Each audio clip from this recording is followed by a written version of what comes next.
Coffee চাষ নিয়ে আরো জানাতে শেরপুর থেকে যুক্ত হচ্ছেন জুবাইদুল ইসলাম। জুবাইদুল, কফি চাষ নিয়ে উদ্যোক্তারা কি বলছেন?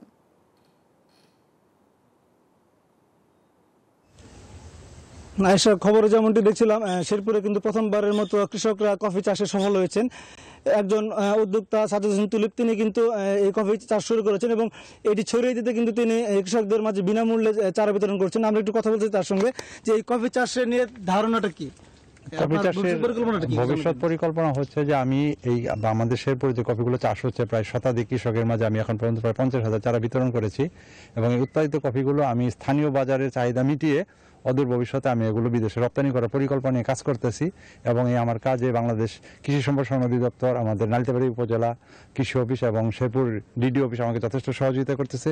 পাশাপাশি কাজু বাদাম ও কফি চাষ গবেষণা প্রকল্প থেকে বিভিন্ন ধরনের উপকরণ এবং কৃষকদের প্রশিক্ষণের মাধ্যমে আমাকে তারা সহযোগিতা করতেছে এবং এই সহযোগিতার মাধ্যমে আমি কফি চাষটাকে ব্যাপক আকার বিস্তৃতি ঘটাতে চাই এবং বাংলাদেশের কফিটাকে আমি বিশ্ববাজারে ছড়িয়ে দিতে চাই। ধন্যবাদ।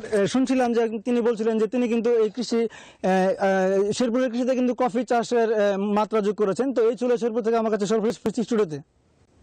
জুবাইদুল, আপনাকে ধন্যবাদ। এই ঈদে জামা জুতো অ্যাক্সেসরিজের ডিসকাউন্ট